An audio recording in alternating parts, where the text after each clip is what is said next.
আজকে আমার রেসিপি ভোলা বেগুন পাতুরি। তার জন্য আমার লাগছে ভোলা মাছ, কুচনো বেগুন, কুচনো পেঁয়াজ আর 4টে কলা পাতা পরিষ্কার করে ধুয়ে নিয়ে এসেছি। মাছ মাখাতে আমার লাগবে হলুদ, 1 চামচ হলুদ, স্বাদ অনুসারে নুন আর একটু ঝাল লঙ্কার গুঁড়ো। বেগুনটা মাখানোর জন্য আমার লাগছে হলুদ, স্বাদ মতো নুন, লঙ্কার গুঁড়ো আর মাছটা মাখানো হয়ে গেছে। এইভাবে আমার বেগুনটাও মাখানো হয়ে গেছে। এবার আমি পাতাতে সর্ষের তেল দেবো, অল্প সর্ষের তেল দিয়ে পাতাটা সেমভাবে দুটো পাতাতেই আমি তেল মাখিয়ে নিলাম।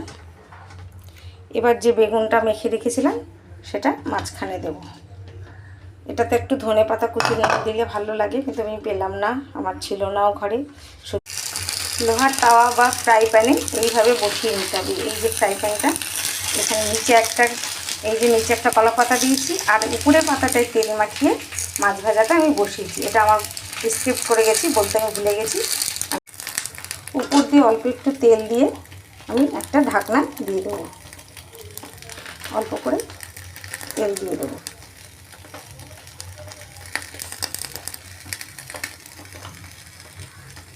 ঢাকনাটা তুলে দেখব মাছটা কতটা ভাজা হয়েছে। এই দেখুন একটু জল জল আছে এখনও, এই জলটা থাকবে না, তেলটা বেরিয়ে আসবে। মাছটা আমার অনেকটাই ভাজা হয়েছে। আবার ঢাকনাটা তুলে দিচ্ছি মাছটা কতটা ভাজা হয়েছে। মাছটা আমার ওই পিঠ ভাজা হয়ে গেছে। এবার আমি একটা থালায় মাছটা নামিয়ে নেব।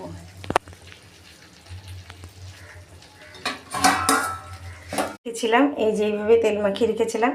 এবার পাতাটা এইভাবে মাছের উপরে দিয়ে দেব, দিয়ে আর একটা পাতা এইভাবে দেব, দিয়ে এবার মাছটা এরকমভাবে হাতটা এরকম চাপা দিয়ে থালাটা উল্টে, পাতাটা আমি উল্টে দেখব কেমন ভাজা হয়েছে। উল্টো পিঠটা এই দেখুন কি সুন্দর ভাজা হয়েছে।